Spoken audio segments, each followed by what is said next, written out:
Brian Morgan had always sought peace and solitude, the kind of life that gave him room to breathe and think without the chaos of the city pressing in.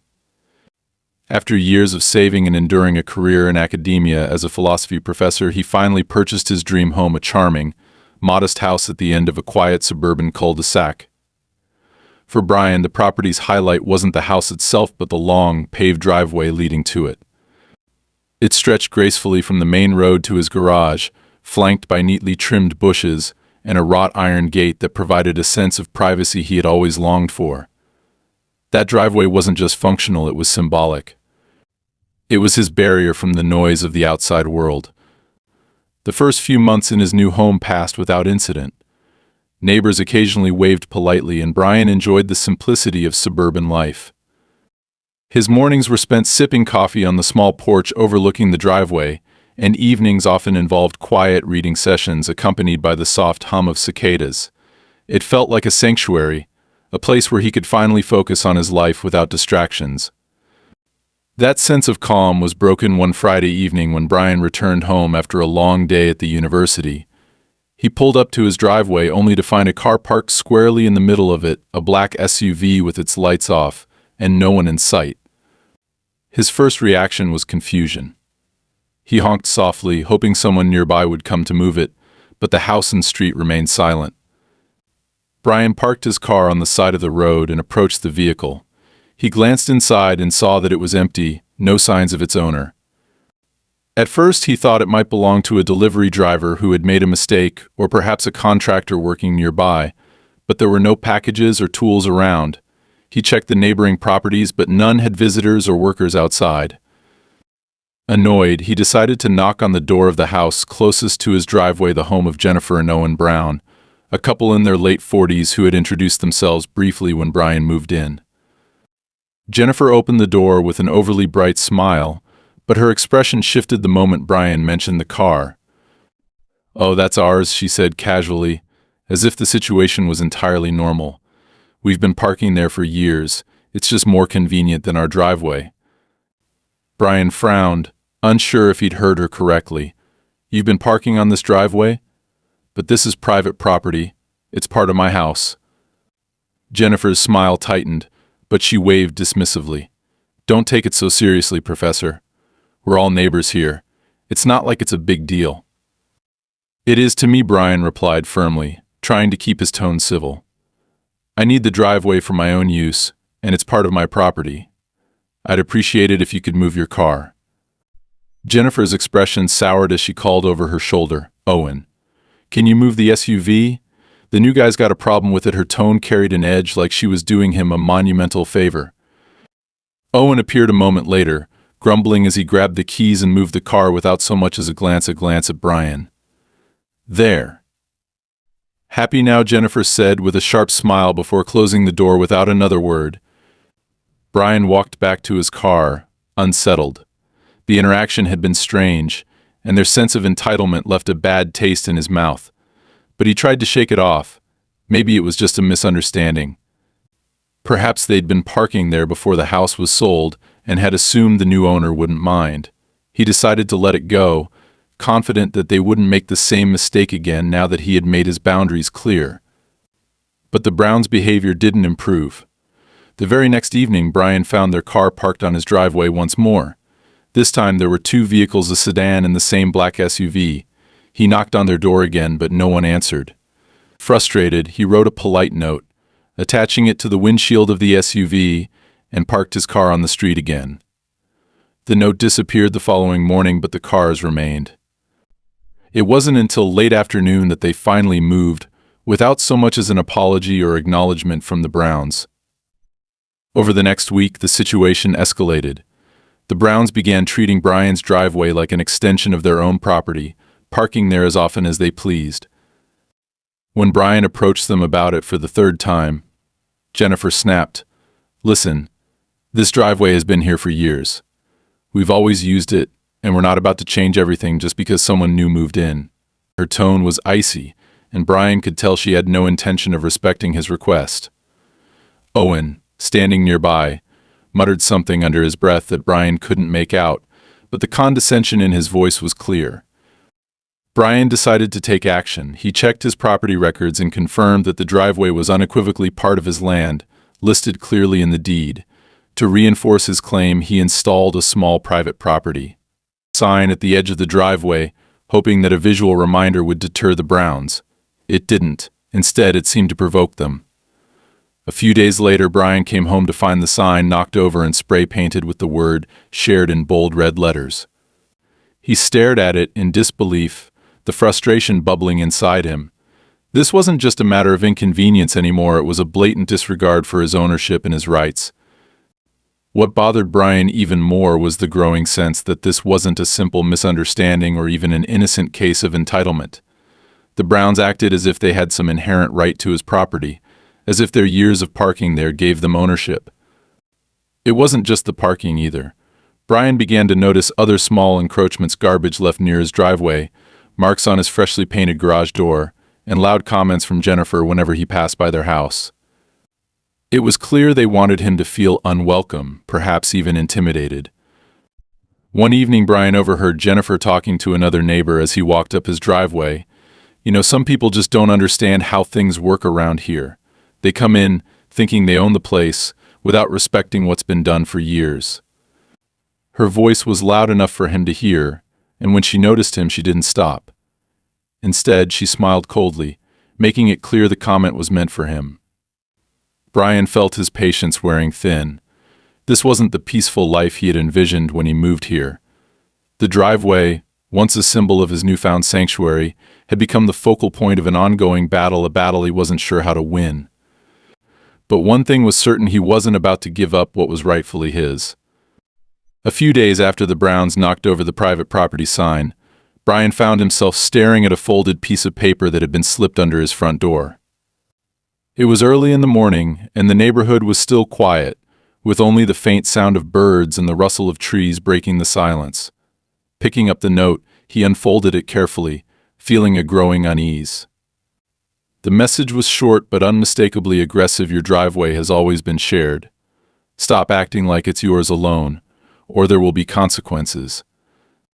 Brian read the note twice, his mind racing.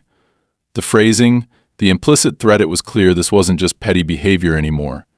This was calculated, deliberate. He immediately suspected the Browns, though there was no signature or direct evidence linking the note to them. Still, he couldn't ignore the escalating nature of their actions. He decided to take a measured approach and document everything from now on.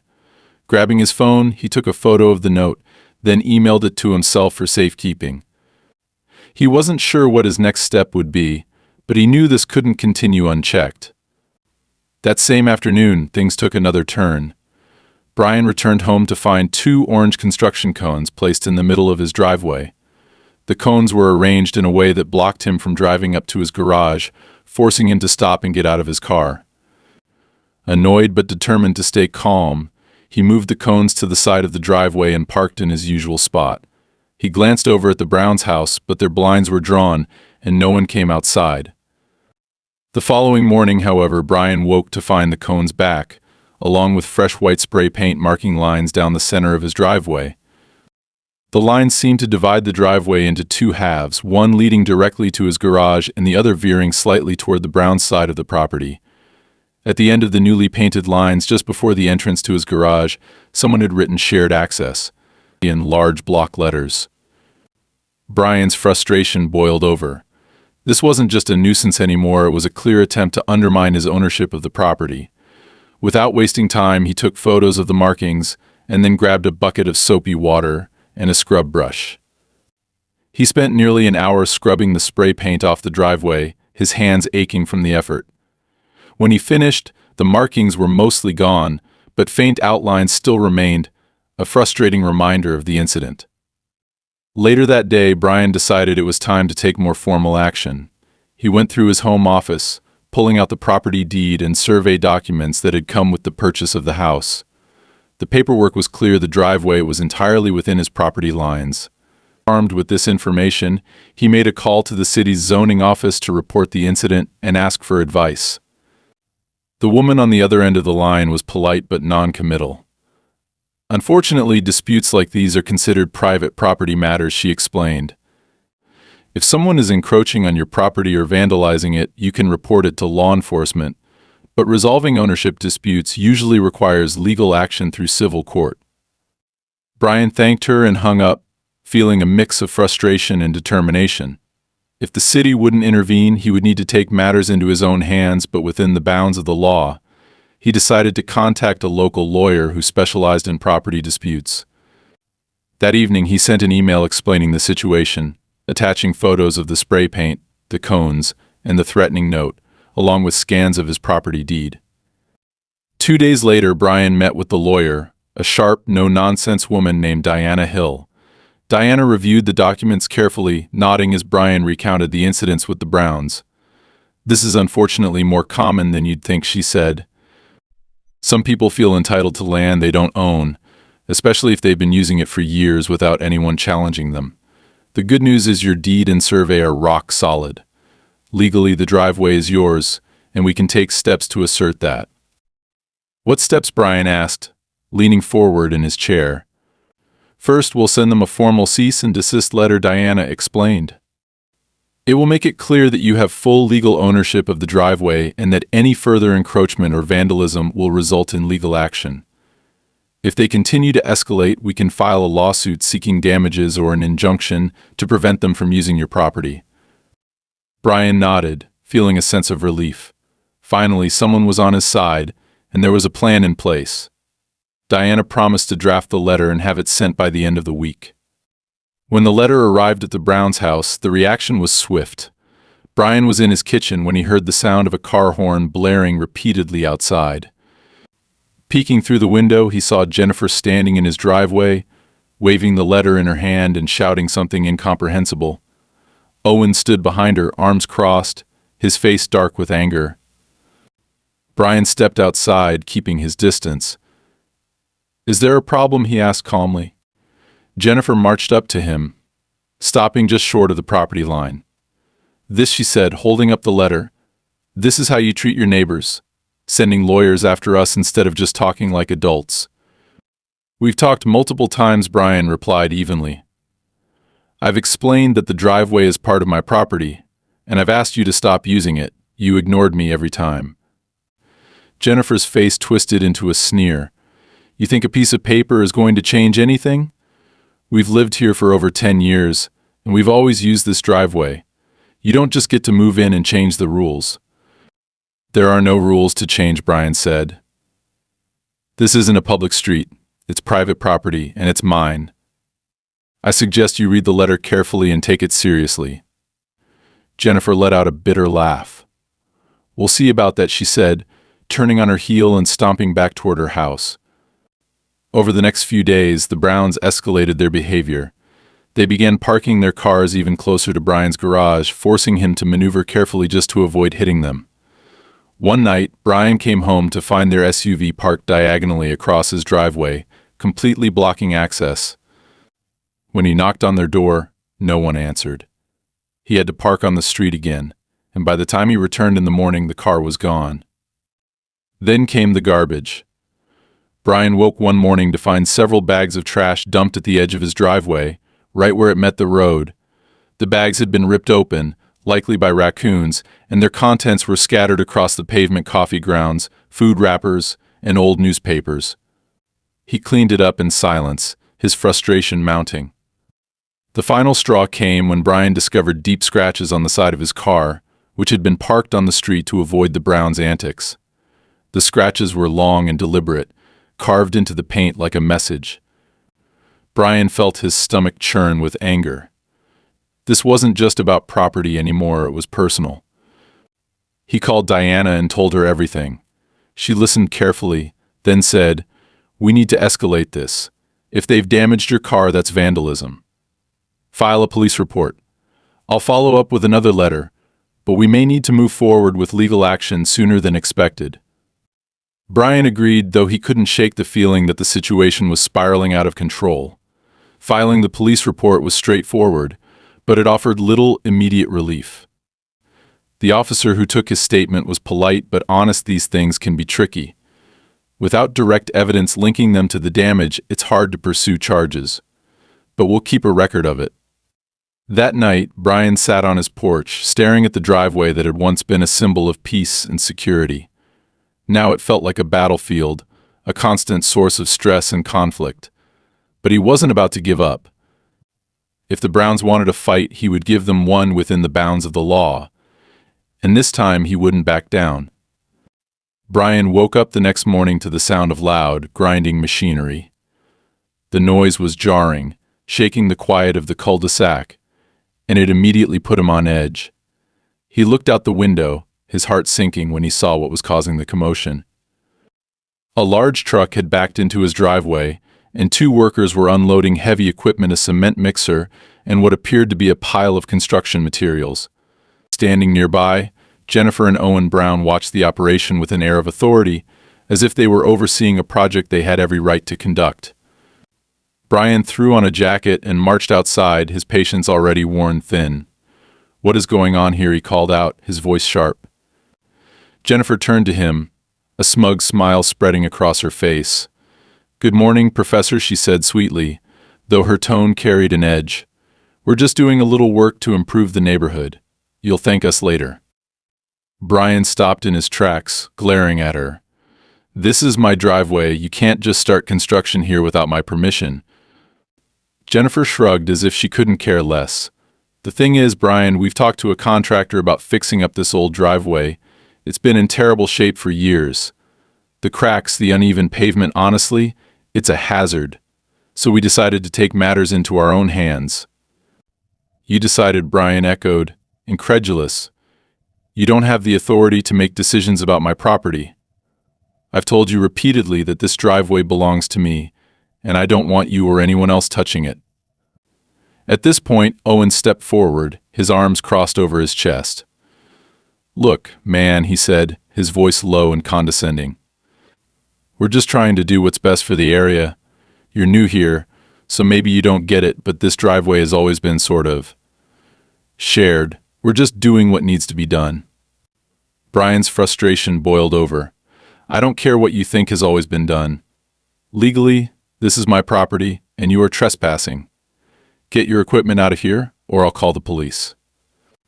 Jennifer's smile vanished, replaced by a glare. "Go ahead and call them," she snapped. "But good luck explaining to them why you're so selfish that you won't let anyone else use the driveway. You're just being difficult for no reason." Brian didn't waste another word. He pulled out his phone and dialed the non-emergency police line, explaining the situation in as much detail as he could. The operator assured him that an officer would be dispatched shortly. Meanwhile, the workers, who had hesitated upon seeing Brian's anger, began to glance nervously at each other. Jennifer noticed their hesitation and barked, "Keep going." "We're not doing anything wrong," but the workers didn't look convinced. When the police arrived, Brian explained the situation to the officer, showing him his property deed and pointing out the Browns' blatant disregard for his ownership.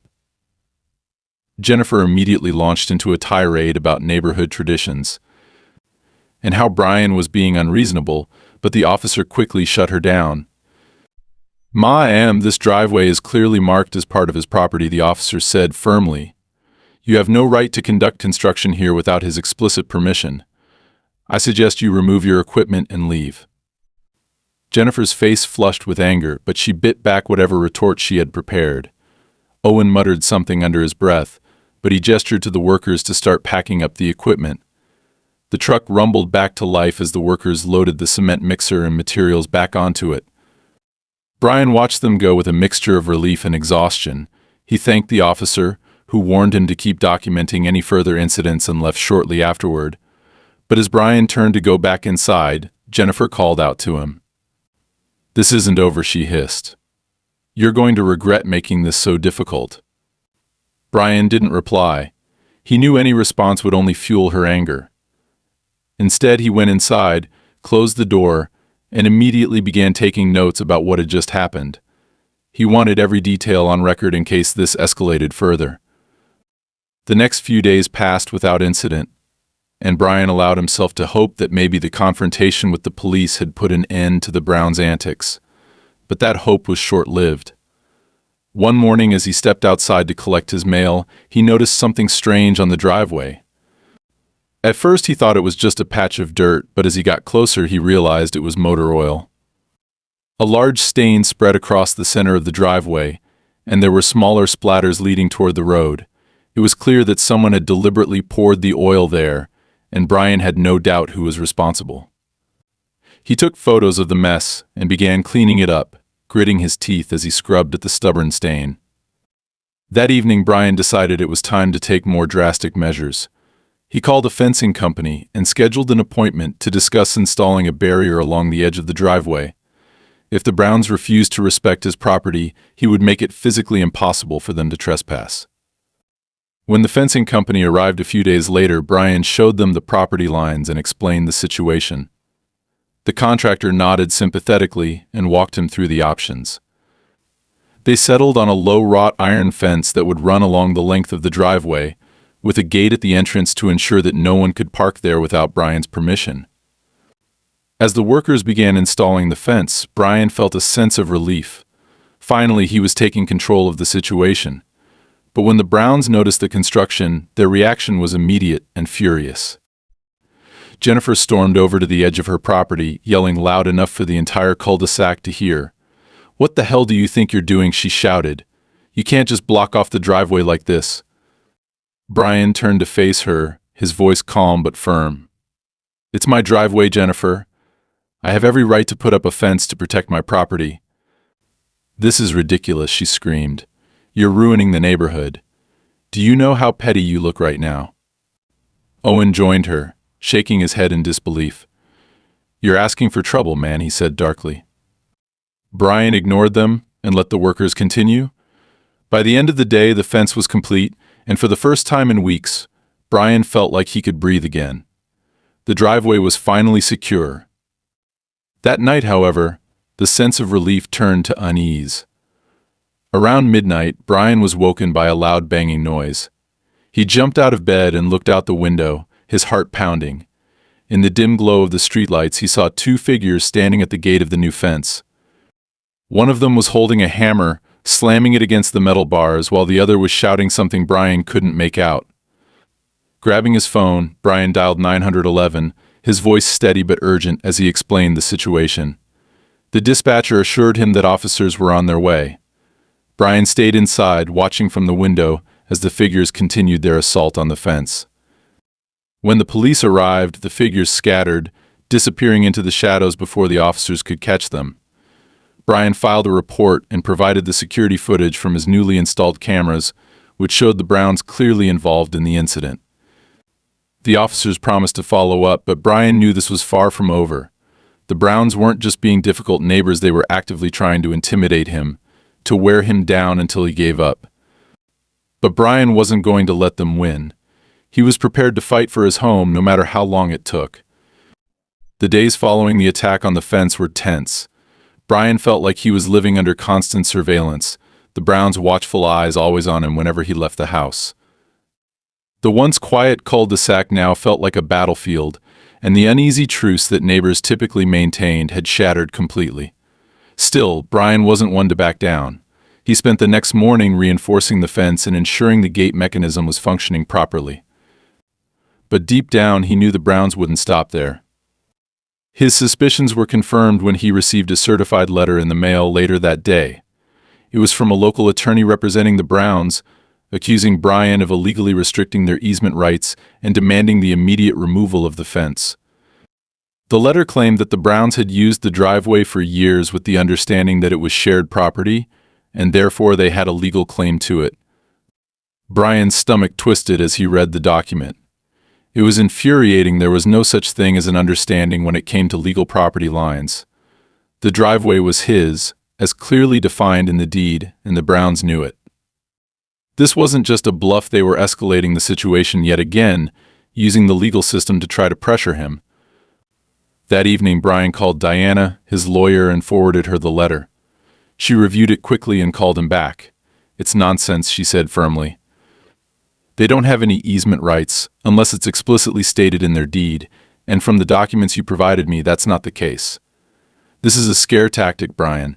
They're hoping you'll panic and cave in." "What should I do?" Brian asked. "We'll respond formally," Diana replied. I'll draft a letter rejecting their claim and reiterating your ownership of the driveway. I'll also request a copy of their deed and any other documents they're relying on to support this supposed easement. If they can't provide evidence, they'll have no case." Brian nodded, feeling a flicker of relief. Diana's calm, methodical approach reassured him, but the idea of a legal battle still loomed over him like a storm cloud. He hated the thought of spending money on attorneys and court fees just to defend what was already rightfully his. But he also knew that giving in wasn't an option. Over the next few days, Brian noticed more subtle provocations from the Browns. They stopped parking on his driveway but instead began crowding their own driveway to the point where their cars spilled over into the street, blocking part of Brian's access. Jennifer started holding loud phone conversations on her front lawn, clearly intended for him to overhear. Phrases like "he's so selfish and I can't believe he thinks he owns the whole neighborhood" drifted through the air. But it wasn't just the passive-aggressive antics that concerned Brian. One morning he found that the lock on the new gate had been tampered with. It wasn't broken, but deep scratches on the metal indicated that someone had tried to pick it. He immediately replaced the lock and installed additional security cameras to monitor the driveway and surrounding area. A week later, Diana's formal response was sent to the Browns' attorney, and the waiting game began. In the meantime, Brian decided to dig deeper into the history of his property and the neighborhood. If the Browns were going to keep pushing their narrative about shared access and historic use, he wanted to be fully prepared to counter their claims. He spent hours at the local records office, poring over old maps, deeds, and zoning documents. To his surprise, he discovered something that made the situation even murkier. Decades ago, before the cul-de-sac was developed, the land had been part of a larger estate that included several private roads.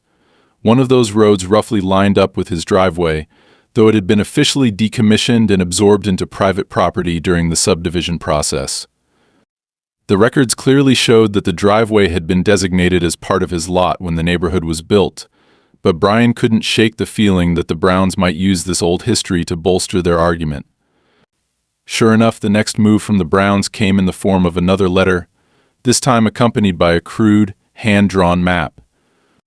The map, which looked like it had been photocopied from a decades-old blueprint, showed a faint outline of the old private road running through the area where Brian's driveway now stood. The Browns' attorney claimed this as evidence that the driveway was originally intended as a shared access point for multiple properties. Brian forwarded the letter to Diana, who quickly dismissed it. "This map is irrelevant," she said. "The original estate layout has no bearing on current property boundaries. The driveway was legally subdivided and incorporated into your property when the neighborhood was developed. If this is the best they can come up with, they're grasping at straws." Despite Diana's confidence, the tension in the neighborhood continued to rise. Brian began to notice that some of his other neighbors were acting differently around him, more distant, more hesitant.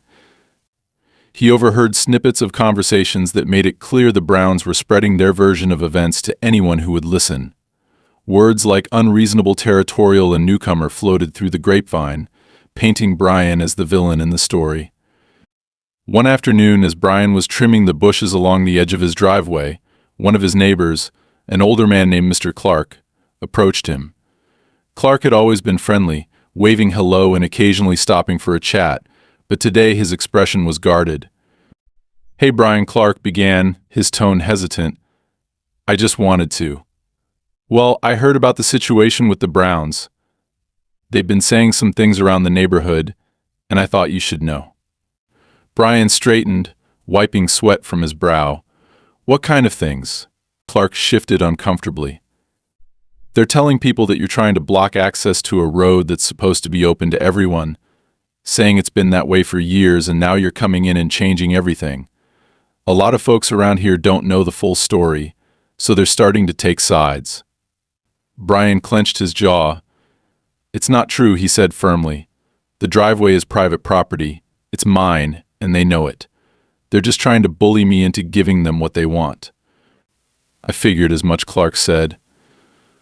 "Look, I don't want to get involved, but if there's anything I can do to help, let me know. I've lived here long enough to know the Browns have a way of stirring up trouble when they don't get what they want."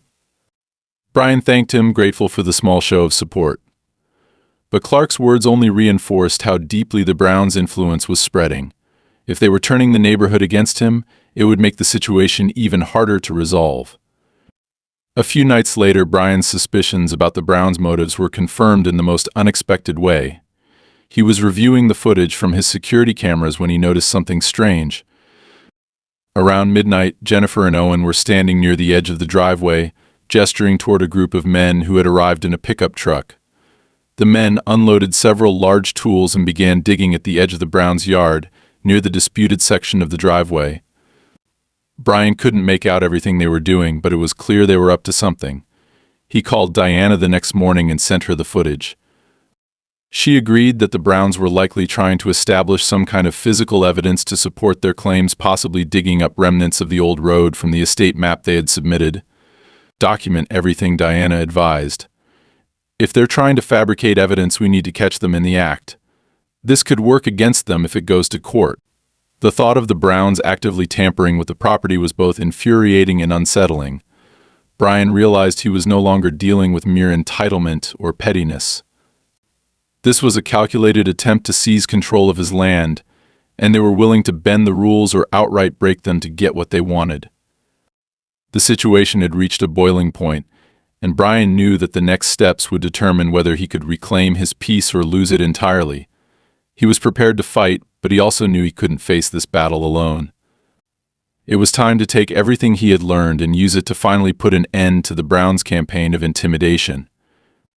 The morning after Brian reviewed the footage of the Browns and their late-night digging operation, he felt a rising sense of urgency. If they were willing to go so far as to fabricate evidence, this wasn't just a territorial dispute anymore. It was a calculated attack on his property rights. He immediately forwarded the footage to Diana, who promised to analyze it and incorporate it into their case.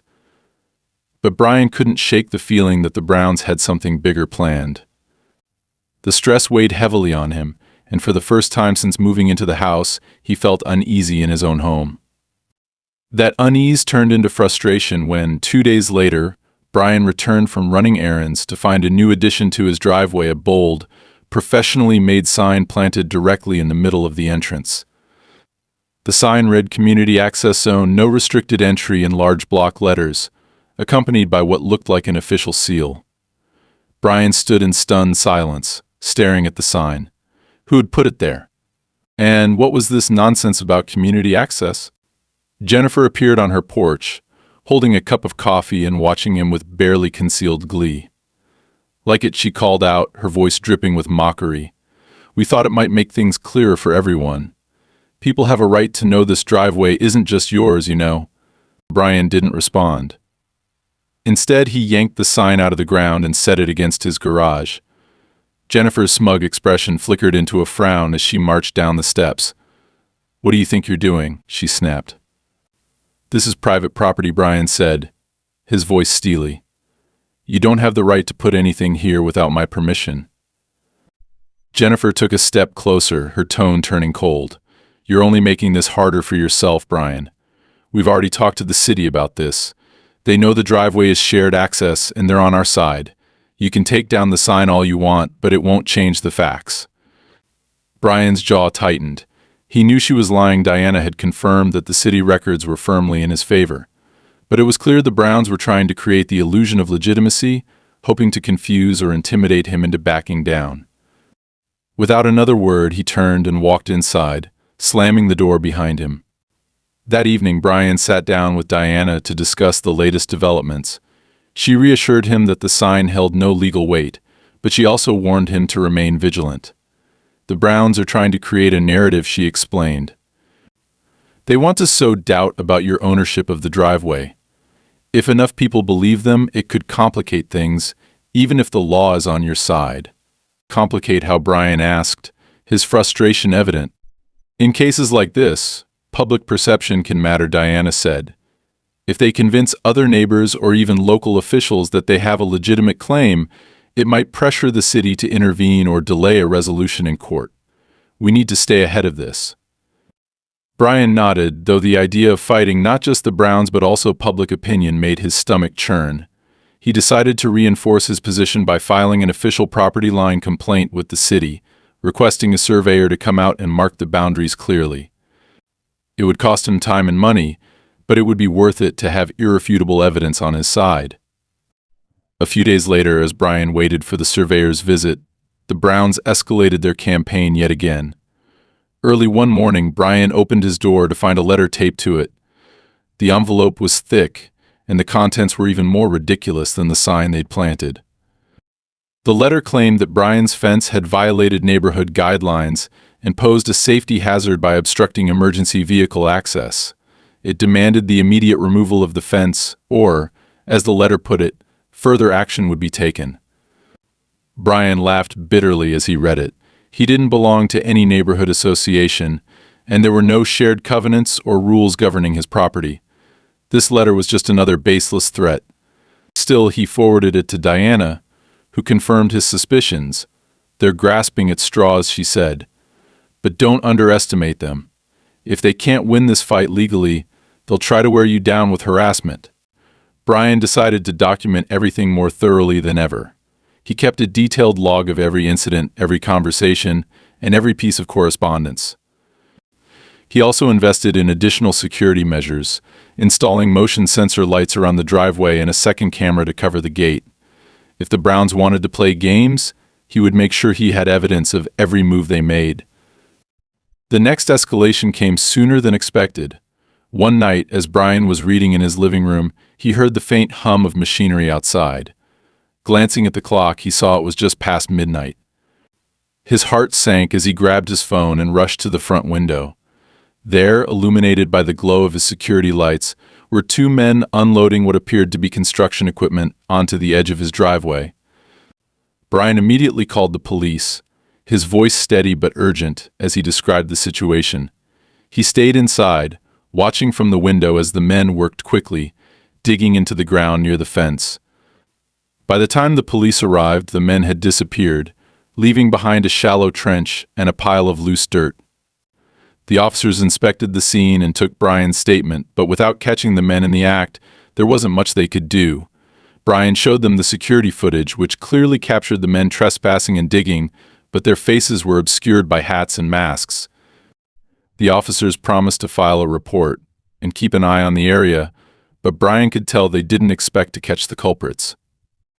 The next morning, Brian found a new note taped to his gate. This one was shorter than the last. "Stop wasting everyone's time. You're not going to win." Fury and frustration boiled inside him. The Browns had crossed every imaginable line, and yet they continued to push, confident that they could intimidate him into giving up. But Brian wasn't about to surrender. He contacted the city inspector's office and demanded that they send someone to investigate the trench and ensure the Browns weren't trying to tamper with utilities or property lines. When the inspector arrived later that week, Brian watched anxiously as they examined the trench and took measurements. To his relief, the inspector confirmed that the digging was entirely on Brian's property and had no legitimate purpose. They filed a report and promised to include it in the official record, which Diana assured him would strengthen his case if the Browns continued their antics. Still, the Browns weren't done. One afternoon, Brian returned home to find Jennifer talking to two other neighbors at the edge of the cul-de-sac. The conversation stopped abruptly as he approached, and Jennifer gave him a saccharine smile. "Oh, hi, Brian," she said loudly. "We were just talking about how hard it's been dealing with all these changes. It's a shame when someone moves in and doesn't respect how things have always been done, isn't it?" The neighbors exchanged uneasy glances, clearly uncomfortable with being dragged into the feud. Brian said nothing, walking past them without breaking stride. He could feel Jennifer's eyes on his back, her smirk practically radiating smugness, but he refused to engage. He had bigger things to focus on. That night, as he reviewed his security footage again, Brian noticed something chilling. On one of the older videos from the previous week, a figure appeared briefly in the frame near his garage. The person wasn't doing anything overtly threatening, but the sight of them standing so close to his home, watching, sent a shiver down his spine. It was yet another reminder that this wasn't just about property, it was personal. As he sat in the dim light of his living room, Brian resolved to see this fight through to the end. The Browns wanted him to feel isolated, overwhelmed, and powerless. But they underestimated him. He wasn't going anywhere, and he wouldn't stop until he reclaimed the peace and security he had worked so hard to build. The final confrontation began late one evening, just as Brian was settling in for the night. He had spent the day reviewing documents with Diana, preparing for the next phase of their legal strategy, and was finally allowing himself a moment of rest. But as he sat on his couch with a cup of tea, a loud, metallic crash shattered the silence. The sound came from the driveway. Brian bolted upright, his heart pounding as he grabbed his phone and rushed to the window. His security lights had flicked on, illuminating a chaotic scene outside. The Browns were there: Jennifer, Owen, and two other men Brian didn't recognize, tearing at the newly reinforced gate with tools. One man swung a sledgehammer against the metal while Jennifer barked orders, her voice cutting through the night. Brian's anger surged, but he forced himself to stay calm. This wasn't just another petty provocation, this was outright vandalism and trespassing. He immediately dialed 911, explaining the situation in clipped, urgent tones. The dispatcher assured him that officers were on their way. As he waited for the police, Brian turned his attention back to the driveway. Jennifer had moved closer to the gate, inspecting the damage as Owen and the other two men continued their assault. Pieces of metal were already beginning to bend under the repeated blows. One of the men suddenly stopped, gesturing toward the security camera mounted on the garage. "They've noticed the camera," Brian muttered to himself. He watched as the man picked up a rock and hurled it toward the lens. The feed on Brian's phone went black as the camera shattered, but he had already captured several minutes of footage, more than enough to prove what was happening. It wasn't long before the sound of approaching sirens cut through the chaos. The Browns froze, their heads snapping toward the street as two patrol cars pulled up to the curb. Jennifer's bravado faltered for a moment, but she quickly recovered, throwing her hands in the air as if she were the victim. "This is harassment," she shouted as the officers stepped out of their vehicles. "He's the one breaking the law, not us. This driveway doesn't belong to him, it's shared property." Brian stepped outside, keeping his distance as the officers began questioning the group. He handed one of them his phone, showing the video footage he had recorded before the camera was damaged. The officer's expression hardened as he watched, and he immediately turned to the Browns. "You've been caught on camera vandalizing private property," the officer said. "This isn't up for debate. You need to step away from the gate now." Jennifer's face flushed red with anger. "You don't understand," she yelled. "We've been using this driveway for years. He's the one causing problems." One of the officers cut her off. "Ma'am, the property records are clear. This driveway belongs to Mr. Morgan, and you have no legal right to be here. Continuing to damage the gate or trespass will result in arrest." Owen muttered something under his breath, but Jennifer didn't back down. "We'll see about that," she hissed before turning to leave. The men with her followed, dragging their tools behind them. As the officers took their statements and filed a report, Brian felt a mix of relief and frustration. The immediate threat was over, but he knew the Browns weren't finished. They had escalated too far to stop now, and he was certain they would try something else. His instincts were proven right just 2 nights later. Around 3 a.m., Brian was jolted awake by the shrill sound of his motion alarms. Grabbing his phone and heading to the window, he saw something that made his blood run cold. A fire had been set near the edge of the driveway, flames licking at the wooden posts of the gate. Brian didn't hesitate. He called 911 again, reporting the fire as he grabbed a fire extinguisher and ran outside. The flames hadn't spread far yet, but they were close enough to cause serious damage if left unchecked. He doused the fire with quick, practiced movements, coughing as the smoke stung his lungs. By the time the fire department and police arrived, the flames were extinguished, but the damage was clear. The wooden posts were charred, and the fence would need significant repairs. Brian showed the officers the footage from his secondary cameras, which clearly captured a figure sneaking onto the property and setting the fire before fleeing into the night. Though the footage wasn't clear enough to identify the person, Brian had no doubt it was one of the Browns or someone they had hired.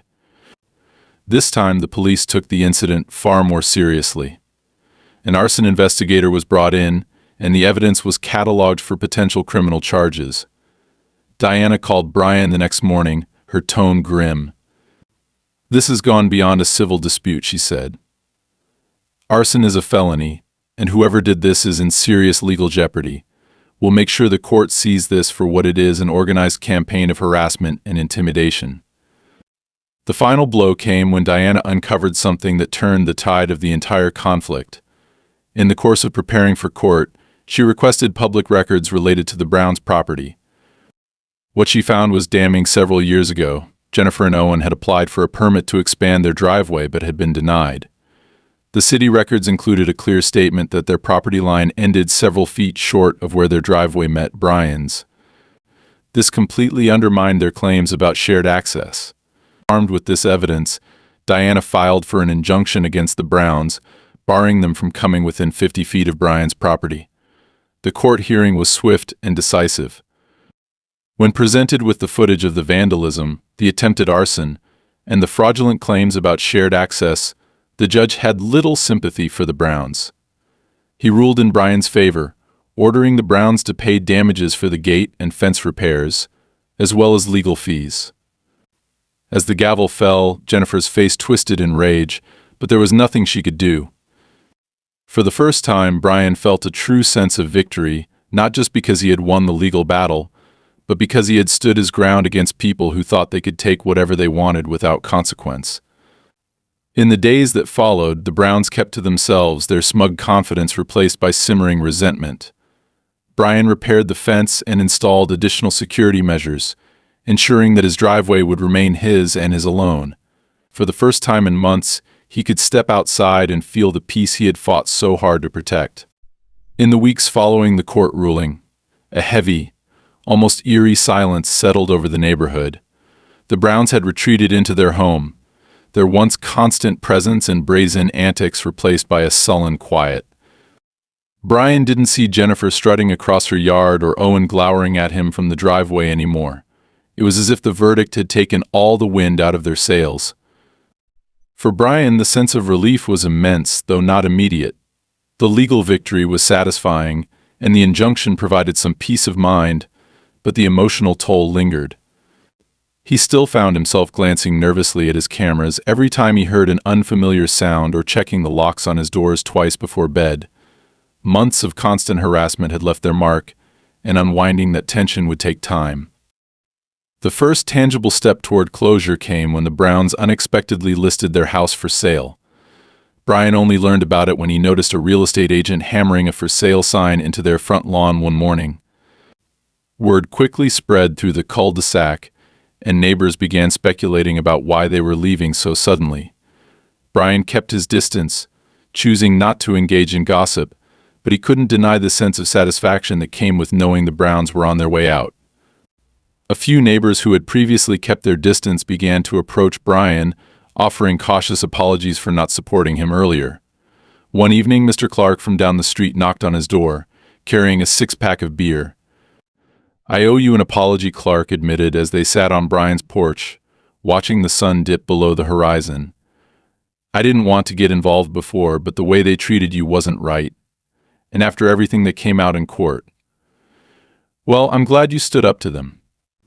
Brian appreciated the gesture, though he didn't dwell on it.